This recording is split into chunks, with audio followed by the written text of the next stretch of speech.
Captain बदलला आहे, सुपरस्टारला rest दिले गेले आहे, व्हाईस कॅप्टन पण बदलला आहे आणि अचानक जे सुरुवातीला फक्त इंडिया वर्सेस अफगाणिस्तान साठी एक नॉर्मल स्क्वॉड अनाउन्समेंट वाटत होतं ते आता त्यापेक्षा खूप मोठं दिसायला लागलं आहे. आणि या इंडियाच्या स्क्वॉड अनाउन्समेंटने एक गोष्ट क्लिअर केली आहे की इंडियन क्रिकेट हळूच एका नवीन ट्रान्झिशन फेज मध्ये एंटर झाला आहे. जेव्हा बीसीसीआयने अफगाणिस्तान सिरीज साठी टेस्ट ओडीआय स्क्वॉड्स अनाउन्स केले तेव्हा सगळ्यांचं लक्ष ऑब्वियस हेडलाईन्सवर होतं.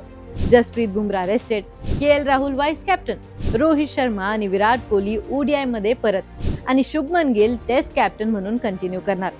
पण पिक्चर थोडं मोठं करून बघितलं तर हे फक्त जून मधल्या एका सिरीज पुरतं नाहीये. हे पुढच्या काही वर्षांसाठी इंडिया काय प्लॅनिंग करत आहे त्याचा रोडमॅप आहे, खास करून 2027 ओडीआय वर्ल्ड कप समोर ठेवून. सगळ्यात इंटरेस्टिंग डिसिजन म्हणजे जसप्रीत बुमराहला रेस्ट देणे. पेपरवर बघितलं तर अफगाणिस्तान विरुद्ध आपल्या बेस्ट फास्ट बॉलरला रेस्ट देणे थोडं सरप्राइझिंग वाटतं, पण हाच डिसिजन सांगतो की इंडिया आता प्लेअर मॅनेजमेंट किती सिरियसली घेत आहे.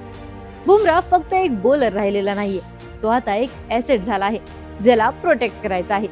गेल्या काही वर्षात इंजरीमुळे जे काही झालं त्यातून इंडियाने एक मोठा लेसन शिकला आहे की तुमचं बिगेस्ट मॅच विनर प्रिझर्व करा, कारण मोठ्या टुर्नामेंट्स मध्ये तोच गेम चेंज करतो. अगदी हेच लॉजिक रवींद्र जडेजाला रेस्ट देण्यात पण दिसतं. जडेजा वर्षोंवर इंडियासाठी डिपेंडेबल ऑल फॉर्मॅट प्लेअर राहिला आहे, पण त्याला पण केअरफुली मॅनेज केलं जात आहे. हे फक्त सिनियर प्लेयर्सला ब्रेक देण्यासाठी नाहीये, हे यंग प्लेयर्सला स्पेस देण्यासाठी आहे. कारण खूप दिवसांपासून इंडियन क्रिकेट बद्दल एक क्रिटिसिझम होत आहे की बेंच स्ट्रेंथ खूप स्ट्रॉंग आहे पण अपॉर्च्युनिटीज कमी मिळतात. अफगाणिस्तान सिरीज कदाचित या गोष्टीला बदलण्याची सुरुवात आहे. म्हणूनच मानव सुथार, गुरनूर ब्रार, हर्ष दुबे आणि प्रिन्स यादव सारख्या नावांना संधी मिळाली आहे.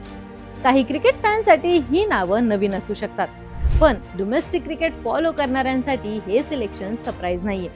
मानव सुथारने फर्स्ट क्लास क्रिकेटमध्ये सतत विकेट्स घेऊन स्वतःला reliable left arm spin option म्हणून एस्टॅब्लिश केलंय. हर्ष दुबेचं राईज तर खूप इम्प्रेसिव्ह होतं. विदर्भला विजय हजारे ट्रॉफी जिंकून देणे आणि जेन्युइन ऑलराऊंडर म्हणून समोर येणे. आजच्या मॉडर्न क्रिकेटमध्ये अशा प्लेयर्सची डिमांड खूप मोठी आहे. तर गुरनूर ब्रार आणि प्रिन्स यादव यांची निवड हेच दाखवतं की इंडिया ओव्हरसीज कंडिशनसाठी आपले फास्ट बॉलिंग बेंच स्ट्रेंथ अधिक मजबूत करायचा प्रयत्न करत आहे. या सिलेक्शन मधील सगळ्यात इंटरेस्टिंग गोष्ट म्हणजे अजित आगरकरने स्वतः 2027 वर्ल्ड कपचा उल्लेख केला. ही काही रॅन्डम गोष्ट नाहीये. याचा सरळ अर्थ असा की इंडिया फक्त या अफगाणिस्तान सिरीज पुरती टीम सिलेक्ट करत नाहीये, तर पुढच्या 2 वर्षात महत्त्वाच्या ठरणाऱ्या प्लेयर्सवर आतापासून इन्व्हेस्टमेंट करत आहे. हीच खरी लॉंग टर्म प्लॅनिंग असते. आता बोलूयात सगळ्यात जास्त चर्चा झालेल्या डिसिजन बद्दल. केएल राहुलला रिषभ पंतच्या जागी व्हाईस कॅप्टन बनवण्याचा निर्णय. नॅचरली या डिसिजनमुळे सगळ्यांनाच धक्का बसला, कारण पंतला इंडियाचा सगळ्यात मोठा टेस्ट मॅच विनर मधून एक मानलं जातं. पण या सगळ्यात इंटरेस्टिंग गोष्ट ही आहे की इंडियाने पंतची बॅटिंग पोझिशन किंवा त्याच्या टीम मधल्या जागेवर कुठलाच प्रश्न उचललेला नाही. अजित आगरकरने ही गोष्ट खूप क्लिअर केली की पंत अजूनही इंडियाच्या टेस्ट सेटअप मधला एक अत्यंत महत्त्वाचा बॅटर आहे. म्हणून हे काही परफॉर्मन्समुळे झालेला डिमोशन नाही, तर हा एक लीडरशिप रोल सांभाळण्यातील डिसिजन आहे. लीडरशिप मध्ये एक्सपिरियन्सला खूप व्हॅल्यू असते आणि म्हणूनच राहुलला निवडण्यात आलंय. तो काम आहे, स्टेबल आहे, त्याचा टॅक्टिकल अवेअरनेस सुद्धा स्ट्रॉंग आहे. त्याने आधीही लीडरशिप केली आहे आणि तो शुभमन गिल साठी एक एक्सपिरियन्स सपोर्ट सिस्टम बनू शकतो. जर गिलला प्रेशर आला तर राहुल टीमला स्टेडी ठेवू शकतो. एका प्रकारे हा मूव्ह पंत बद्दल कमी आणि गिलला सपोर्ट देण्याबद्दल जास्त आहे. त्यामुळे शुभमन गिलचा लीडरशिप रोल पण खूप इम्पॉर्टंट आहे. आता इंडिया गिल सोबत एक्सपेरिमेंट करत नाहीये, तर इंडिया त्याच्यात इन्व्हेस्ट करत आहे. अवघ्या 26 वर्षाच्या गिलला इंडियाचा फ्युचर फेस मानलं जातं आणि लवकर लीडरशिप देण्याचा अर्थ आहे की त्याला लवकर मॅच्युअर व्हायला भाग पाडणे. लीडरशिप तुम्हाला वेगळ्या प्रकारे टेस्ट करते. Temperament, decision making, pressure handling. इंडियाला क्लिअरली वाटतंय की गिल या चॅलेंजसाठी रेडी आहे. पण ओडीआय स्क्वॉड बघितला तर मूड थोडा वेगळा दिसतो. तिथे इंडिया ट्रान्झिशन पेक्षा स्टेबिलिटी चूज करत आहे. रोहित शर्मा आणि विराट कोहली परत आलेत. याचा अर्थ असा की फ्युचर प्लॅनिंग चालू असली तरी मोठ्या टुर्नामेंटसाठी अजूनही एक्सपिरियन्सवर भरोसा आहे आणि ऑनेस्टली ते योग्यच आहे. 2027 ओडीआय वर्ल्ड कप अजून थोडं लांब आहे, पण प्रिपरेशन ऑलरेडी सुरू झाले आहे. रोहित आणि विराट फिट असतील तर रन सोबत ड्रेसिंग रूम मध्ये त्यांचा प्रेझेन्स पण इनव्हॅल्युएबल आहे. हार्दिक पांड्याचा कमबॅक पण हीच आयडिया मजबूत करते. इंडिया हार्दिक सोबत अधिक बॅलन्स दिसते. तो बॅटिंग डेप्थ देतो, बॉलिंग ऑप्शन देतो, लीडरशिप पण देतो. अशा प्लेयर्सला रिप्लेस करणं सोपं बिलकुल नसतं. म्हणून इंजरीज असूनही इंडियाचा विश्वास त्याच्यावर कायम आहे. पण प्रत्येक कमबॅक सोबत काही मोठे एक्सक्लुजन्स पण दिसतात. रिषभ पंत ओडीआय स्क्वॉड मध्ये नाहीये. मोहम्मद सिराजला पण बाहेर ठेवण्यात आले. तर ध्रुव जुरेल, हर्षित राणा आणि आयुष बदोनी सारख्या नावांना सुद्धा यावेळेस संधी मिळाली नाही. पण या सगळ्या डिसिजन मधून एक हेल्दी मेसेज समोर येतो की कोणाचाही स्पॉट गॅरंटीड नाहीये. प्रत्येक प्लेअरला वेळोवेळी स्वतःला प्रूव्ह करावं लागणार आहे. कारण खऱ्या अर्थाने इलाइट टीम्स अशाच तयार होतात. आता या सगळ्या पिक्चर मध्ये अफगाणिस्तानचा रोल पण समजून घेऊया.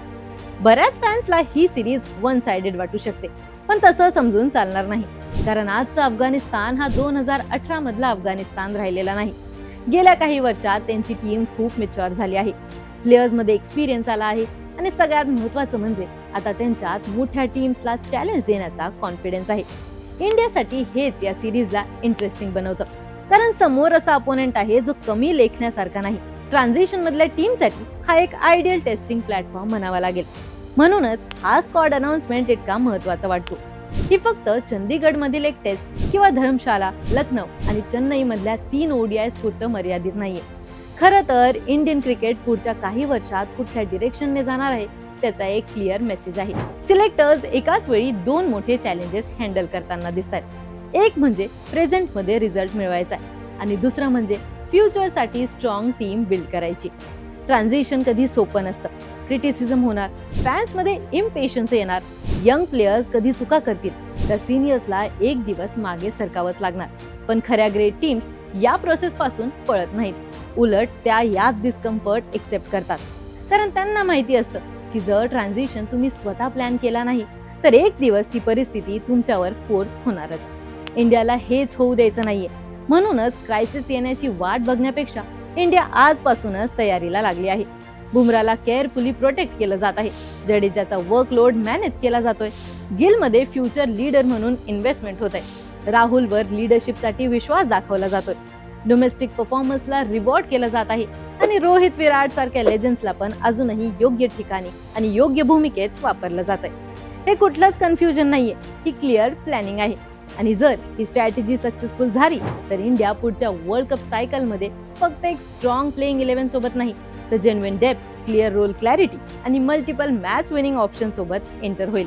म्हणून अफगाणिस्तान सिरीज बघताना फॅन्स रन्स, विकेट्स आणि विक्टरीज वर फोकस करतीलच. आता पाहण्यासारखी गोष्ट एकच आहे की इंडियन क्रिकेटचा हा ट्रान्झिशन फेज पुढच्या गोल्डन एराची सुरुवात ठरणार का?